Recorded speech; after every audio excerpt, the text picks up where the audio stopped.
देखिए, शिक्षा एकमात्र ऐसा साधन है जो मैं कहूँगा कि इस देश के कोई भी, चाहे अनुसूचित जाति का व्यक्ति है, चाहे जनजाति का है, चाहे वो ओबीसी का है, चाहे माइनॉरिटी का है, चाहे गरीब जनरल कैटेगरी का व्यक्ति है, उस हर बच्चे को एजुकेशन जरूर मिलनी चाहिए। अगर शिक्षा मिलती है तो वो उसका, मैं ये कहूँगा कि वो अपना भविष्य खुद तय कर लेगा। यहाँ सबसे बड़ी, मैं आज आपके टीवी चैनल्स के माध्यम से भारत सरकार से मांग करूँगा कि शिक्षा का औद्योगिकरण जिस तरीके से हुआ है, शिक्षा का जिस तरीके से भारत में औद्योगिकरण हुआ है, उससे एक बहुत बड़ी पीड़ा और बहुत बड़ी परेशानी इस देश के उस तबके को पैदा हो रही है जो किसी तरह अपना परिवार चला रहा है। वो एक महीने का 10,000 रुपया बच्चे की फीस नहीं दे सकता, 2 बच्चों की फीस वो 20,000 25,000 रुपये नहीं दे सकता, वो साल का 12 लाख रुपया बोर्डिंग का नहीं दे सकता। इसके लिए जरूरी यह है कि भारत की सरकार देश में शिक्षा का राष्ट्रीयकरण करे और हर व्यक्ति, हर बच्चे की शिक्षा की जिम्मेदारी सरकार ले, सबको एक जैसी शिक्षा मिले, सब लोगों को एक ही जैसे के हॉस्टल में रखने की व्यवस्था हो, कोई भेदभाव ना हो कि अमीर आदमी का बच्चा कहीं और पढ़ रहा है, गरीब आदमी का बच्चा कहीं और पढ़ रहा है, तो उन दोनों बच्चों को हम कंपेयर कभी कर ही नहीं सकते और जो बच्चे दोनों का गैप है वो हमेशा रहेगा। तो सर, क्या लग रहा है आज के जो दलित समाज है उन्हें कैसे स्कूल, कॉलेज, यूनिवर्सिटी तक भेजा जा सकता है? क्योंकि कहीं ना कहीं अगर फॉरवर्ड कास्ट की अगर बात किया जाए तो स्कूल, कॉलेज, यूनिवर्सिटी सारे तमाम सेक्टर में है, लेकिन दलित समाज के जो लोग हैं वो आज भी कहीं ना कहीं गांव खेतों में ही रह चुके हैं। देखिए, यही सरकार की, मैं यही कहूँगा कि सरकार की जो जिम्मेदारी है, मैं अगर बाहर के देशों की बात करता हूँ, कई देशों में आपने देखा कि वहाँ पर स्वास्थ्य जो हेल्थ सर्विसेज हैं टोटल फ्री है, यानी इलाज बिल्कुल फ्री है, अस्पताल बिल्कुल, हॉस्पिटलाइजेशन बिल्कुल फ्री है। आप जाइए कई कंट्रीज में देखिए, आप कई कंट्रीज में शिक्षा सबके लिए, समझे बात। तो मूलभूत 2 ही चीजें तो हैं, 2 राष्ट्र के लिए आने वाले दिनों में मैं कहूंगा कि वो वरदान बन सकती हैं कि आप लोगों को एक समान शिक्षा दे दीजिएगा free and compulsory education policy के तहत। मैं ये कहना चाहता हूं, आपने सवाल किया, पुरानी सरकारों ने देश के अंदर एक ट्राइब प्लान और एससी प्लान का व्यवस्था किया था। उस एससी प्लान और ट्राइब सब प्लान के तहत बजट में जितना भी फाइनेंस मिनिस्टर हर साल बजट पेश करेगा, उसमें एससी और एसटी की पॉपुलेशन के हिसाब से उतना परसेंटेज बजट उसको एससी और एसटी के डेवलपमेंट के लिए एलोकेट करना अनिवार्य था। संवैधानिक व्यवस्था में विचार, मतलब ये व्यवस्था की गई थी। इसमें 2 लाख करोड़ रुपया औसतन केंद्र सरकार के बजट में पैसा बनता था और 2 लाख करोड़ रुपया सारे राज्य सरकारों के बजट में बनता था, यानी 4 लाख करोड़ रुपया शेड्यूल्ड कास्ट, शेड्यूल्ड ट्राइब के डेवलपमेंट पर, एजुकेशन पर, उनके स्वास्थ्य पर हर साल खर्च होना चाहिए। ऐसी व्यवस्था भारत के संविधान में डॉक्टर अम्बेडकर करके गए। तो क्या उस बजट को आज तक इम्प्लीमेंट किया? मैं वहीं आ रहा हूं, 4 लाख करोड़ में 400 रुपया भी उस समाज पे खर्च नहीं किया गया। 4 लाख करोड़ में 400 रुपया भी अगर खर्च नहीं करेंगे आप और उसको सड़क निर्माण में लगाएंगे, आप उसको दूसरे कार्यों में लगाएंगे, तो इस देश के गरीब तबके, अनुसूचित जाति, जनजाति समाज के साथ इससे बड़ा अन्याय और अनर्थ क्या हो सकता है? और ये समाज कैसे राष्ट्रीय मूलधारा में आएगा? जो भी आपने कहा प्रावधान है, मैंने तो बार बार पिछले 30 साल से कह रहा हूं, जो सरकार के प्रधानमंत्री समय समय आते रहे, मनमोहन सिंह साहब से मेरी मुलाकात, हमारी मुलाकात हुई, अटल बिहारी वाजपेयी साहब प्रधानमंत्री थे, उनके साथ में बराबर मुलाकात हुई, राष्ट्रपति के साथ में मुलाकात, सभी को हमने ये बात रखी है कि जो एससी प्लान, ट्राइब सब प्लान का पैसा है, उससे एक काम कर दीजिए, गरीब समाज के लोगों को आप तहसील के स्तर पर 1000 बच्चों का रेजिडेंशियल स्कूल नर्सरी से लेकर के ग्रेजुएशन तक का बना के दे दीजिएगा। शिक्षा उनको मिल जाएगी, वो अपना भविष्य अपने आप तय कर लेंगे।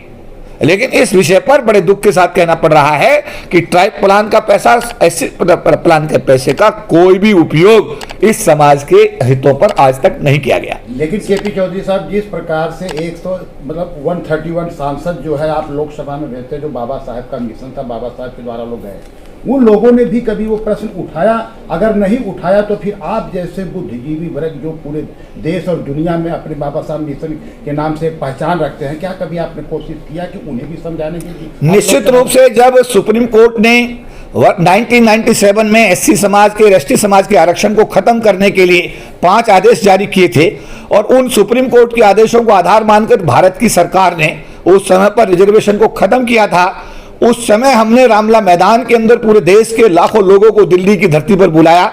और सभी सांसदों को हमने मेरिडियन होटल के अंदर बुलाया और बुलाकर उनसे कहा कि आप हमारे समाज की आवाज को लोकसभा में उठाइए। अगर आप नहीं उठाएंगे तो हम आपके लोकसभा क्षेत्र में जा करके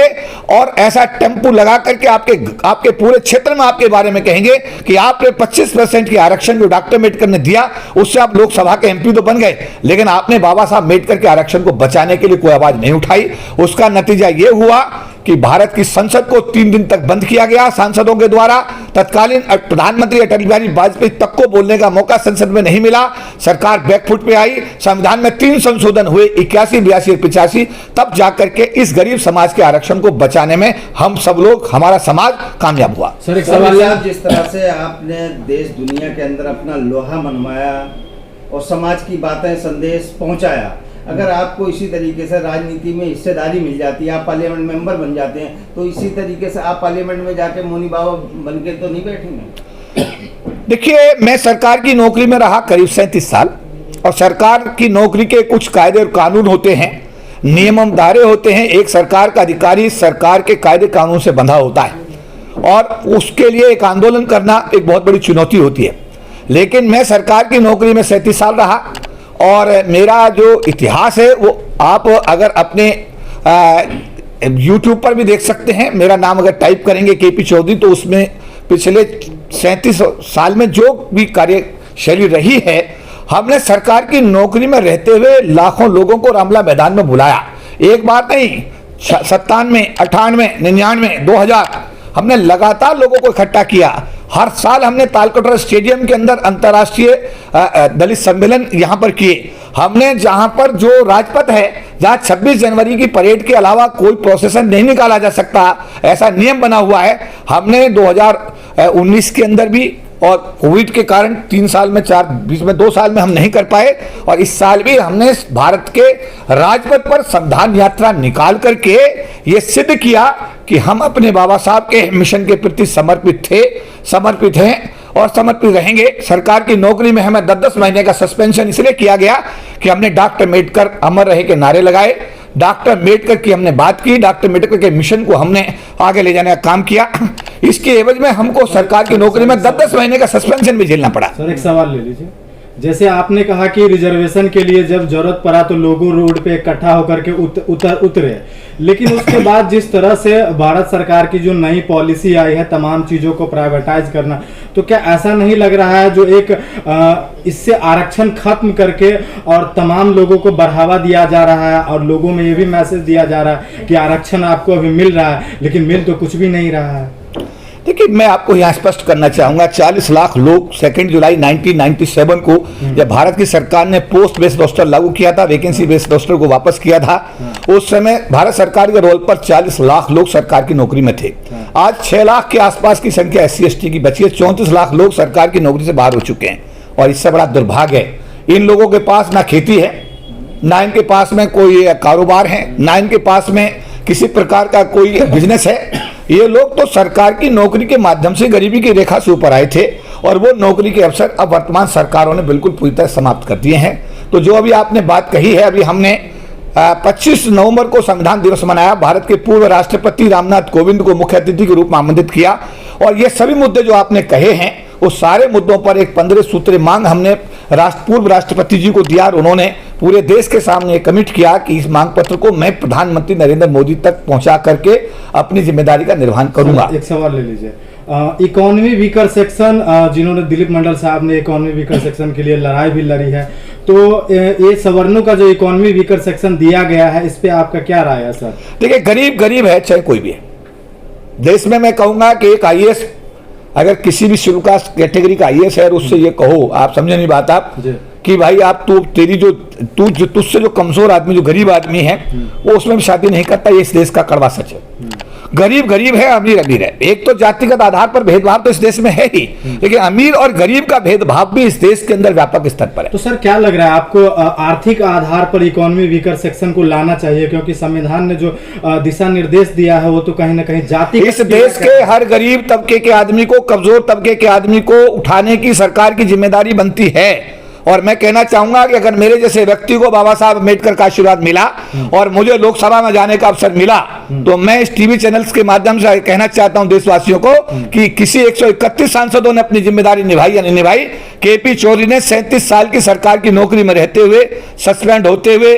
हमेशा समाज की आवाज को उठाया, अंतर्राष्ट्रीय दलित सम्मेलन किए, 2 बार यूनाइटेड नेशंस को एड्रेस किया, 1 बार ब्रिटिश पार्लियामेंट को एड्रेस किया, 1 बार कनाडा पार्लियामेंट को एड्रेस किया। पूरे वर्ल्ड में जाकर के बाबा साहब के मिशन की आवाज को सरकार की नौकरी में रहते हुए उठाया है। और अगर मेरे जैसे व्यक्ति को लोकसभा में आने का बाबा साहब के आशीर्वाद से मौका मिलेगा, तो ये सब बातों को लोकसभा मजबूती के साथ उठाया जाएगा और समाज को न्याय दिलाने की हर संभव कोशिश की जाएगी।